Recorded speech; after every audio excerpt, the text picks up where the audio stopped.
Hello friends, welcome back to my channel study with Pratibha. तो आज मैं आपको पढ़ाऊंगी अबायोटिक कंपोनेंट्स। तो आज हम समझने वाले हैं साइंस का ही टॉपिक अबायोटिक कंपोनेंट्स और देखते हैं ये अबायोटिक क्या होता है। इससे पहले वाली वीडियो में हमने बायोटिक समझा था, यानी लिविंग ऑर्गेनिजम्स जो होते हैं। अब देखते हैं अबायोटिक क्या था। अबायोटिक कंपोनेंट्स वो होते हैं जो नॉन लिविंग पार्ट्स हैं हमारी दुनिया के, लेकिन वो हमारे लिए बहुत ज़्यादा इंपॉर्टेंट भी है। नॉन लिविंग तो वो हैं क्योंकि उनके अंदर कोई ऐसी जान नहीं है, हमें वो हिलते हुए नहीं दिखते, लेकिन वो हमारी पूरे वर्ल्ड के लिए बहुत ज़्यादा इंपॉर्टेंट पार्ट है। तो आइए देखते हैं ये क्या है अबायोटिक कंपोनेंट। अबायोटिक कंपोनेंट्स में हमारी आती है soil, water, air and light energy, यानी मिट्टी, पानी, हवा। ये सब चीज़ें कोई खुद से खाना नहीं खाती, पानी नहीं पीती, लेकिन ये फिर भी हमारे एनवायरनमेंट में हमारे साथ रहती हैं और हमारे लिए ये बहुत ज़्यादा ज़रूरी भी हैं। इनमें केमिकल्स इन्वॉल्व हो जाते हैं, जैसे ऑक्सीजन, नाइट्रोजन। ये एक फिजिकल प्रोसेस होता है। और जो हमारे अर्थ पे वॉल्केनोज हैं, अर्थ को एक भूकंप आ जाता है, कभी बाढ़ आ जाती है, कभी जंगलों में आग लग जाती है, कभी जो मौसम होता है वो बदलता रहता है, कंडीशंस उसकी। तो ये सब चीज़ें लिविंग नहीं हो के भी हमारे लिए बहुत ज़्यादा ज़रूरी हैं, तो इसलिए इन्हें कहा जाता है अबायोटिक कंपोनेंट्स। क्यों? क्योंकि ये लिविंग तो नहीं है, लेकिन हमारे लिए बहुत ज़्यादा नेसेसरी भी हैं। अभी जो अबायोटिक होता है ये बहुत ज़्यादा इम्पॉर्टेंट होता है। क्यों? क्योंकि ये हमारी हर ऑर्गेनिज्म के लिए, हर इंसान के लिए, जानवर के एनवायरनमेंट में बहुत ज़्यादा ज़रूरी है। आप देख सकते होंगे कि ये जो चीज़ें होती हैं, जैसे हमारा सन है, moon, light, energy, water, air, soil, ये सब चीज़ें एक दूसरे से कनेक्ट हैं। अगर इनमें से एक भी चीज़ पे कोई भी नुकसान होगा तो वो सब पे इफेक्ट डालेगी, और हमें इनका लिमिट में यूज़ करना चाहिए हर इंसान को। अब सबसे पहले देखते हैं एनर्जी की यहाँ बात चल रही है। एनर्जी जो होती है वो सन से बनती है, यानी सूरज से। और सूरज जो है हमारी लाइफ के लिए बहुत ज़्यादा इम्पॉर्टेंट है। अगर आप प्लांट्स को ही देखेंगे तो जब तक सन की जो डायरेक्ट सप्लाई है वो प्लांट्स तक नहीं पहुंचेगी, तब तक प्लांट्स के अंदर एनर्जी नहीं आएगी। वो अपना फोटोसिंथेसिस, यानी जो अपना खाना है, फूड है, वो नहीं बना पाएंगे। आप एनिमल्स को ही देख लीजिए, एनिमल्स भी सोलर एनर्जी का यूज़ करते हैं, चाहे डायरेक्टली चाहे इनडायरेक्टली। क्यों? क्योंकि वो ही प्लांट्स, एनिमल्स खाते हैं। क्योंकि अगर प्लांट्स, सन नहीं होगा तो प्लांट्स नहीं बनेंगे, प्लांट्स नहीं बनेंगे तो एनिमल्स क्या खाएंगे।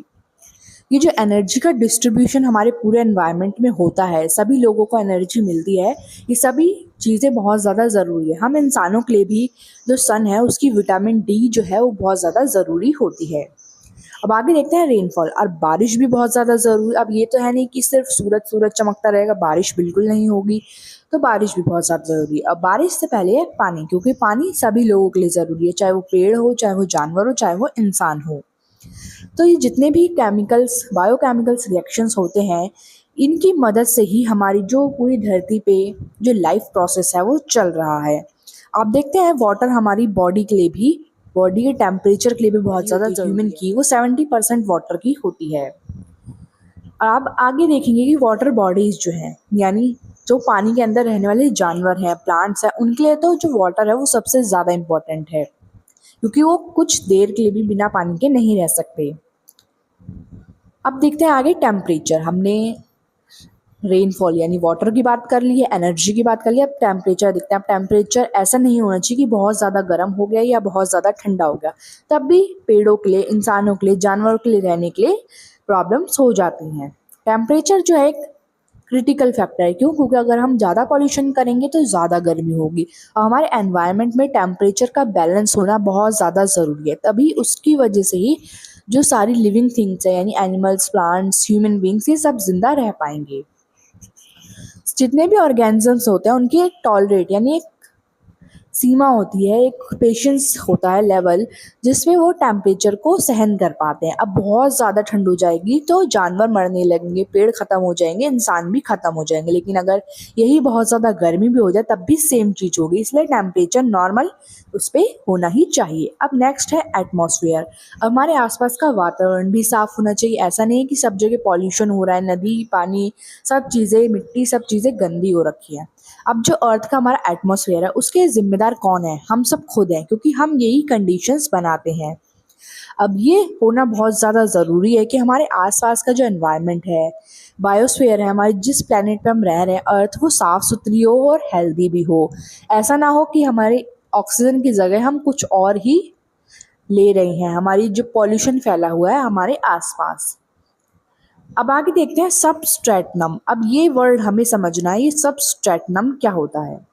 एक लैंड जो पूरी मिट्टी से कवर हो रखी है। अब देखते हैं हमारे पास जितनी भी लैंड होती है उस पे सब पे मिट्टी होती है और एक अलग अलग प्रकार की आप सॉइल भी देखते होंगे, कहीं ब्लैक सॉइल है, कहीं एलुवियल सॉइल है, और उस पे माइक्रोब्स, प्रोटोजोआ, फंगी, ये सब छोटे छोटे जानवर, स्मॉल एनिमल्स भी मिट्टी के अंदर रहते हैं।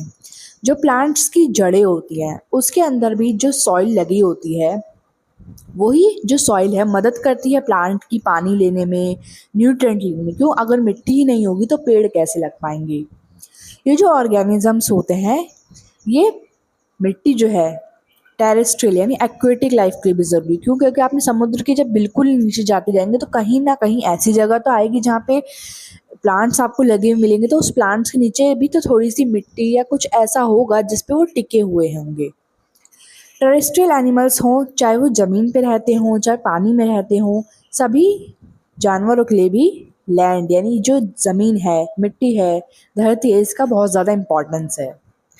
अब चाहे वो एक्वेटिक प्लांट्स हों, चाहे वहाँ के एनिमल्स हों, चाहे माइक्रोब्स हो, फ्रेश पानी में रहना पसंद करते हैं। साथ ही साथ समुद्र भी साफ होने चाहिए। अब ऐसा नहीं है आपने धरती तो पूरी साफ कर ली लेकिन सारी गंदगी समुद्र में बहा दी। समुद्र, नदी, जल, पानी और ये सब जो धरती है, हमारे आसपास जितना भी एनवायरनमेंट है, वो सब क्लीन और हेल्दी होना बहुत ज़्यादा इम्पॉर्टेंट है। कुछ माइक्रोब्स ऐसे होते हैं जो गर्म पानी में भी रहना पसंद करते हैं समुद्र के नीचे। अब आप देखते हैं दिन भर समुद्र पे धूप पड़ती है तो जो नीचे का टेम्परेचर होता है पानी का, वो क्या होने लगता है, धीरे धीरे गर्म होने लगता है। तो कुछ माइक्रोब्स तो ऐसे होते हैं जो गर्म में रहना पसंद करते हैं। अब आगे देखते हैं मटेरियल्स। अब हमें कौन कौन से मटेरियल्स की ज़रूरत होती है।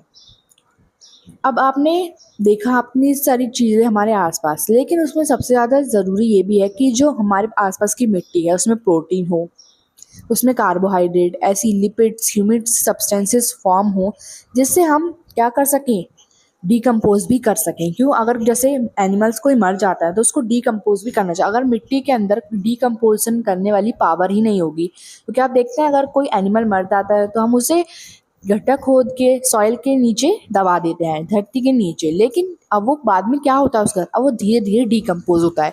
अब वो डिकम्पोज किसकी मदद से होता है? डिकम्पोज वो सॉइल और सॉइल में रहने वाले जो माइक्रोब्स होते हैं, इन सब चीज़ों की मदद से वो डिकम्पोज धीरे धीरे हो जाता है।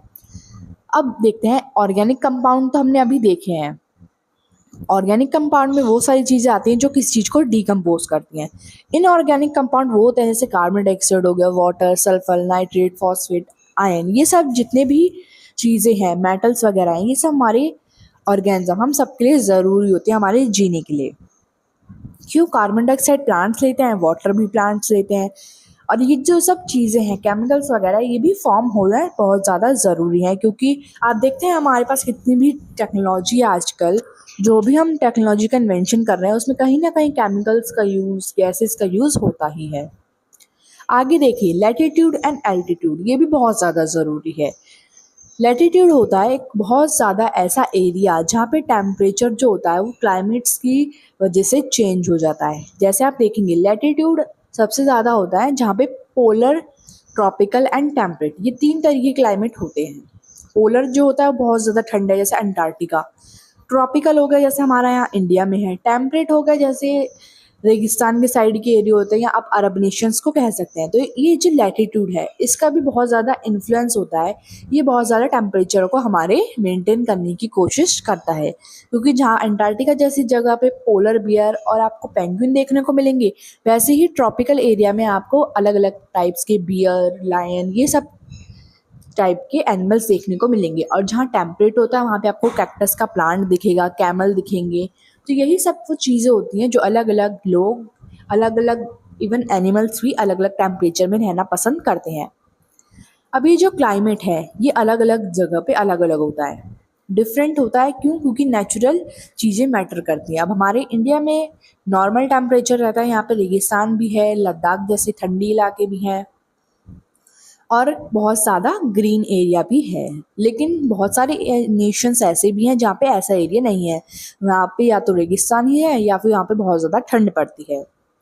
अब आप देख सकते हैं जो हमारा सी लेवल होता है यानी समुद्री स्थल जो होता है, अब आप कहीं किसी समुद्र किनारे जाके खड़े हो जाइए या फिर किसी पहाड़ी पे जाके खड़े हो जाइए, तो वहाँ आपके जो वाइल्ड लाइफ है यानी जो जानवर होते हैं वो भी बदल जाते हैं।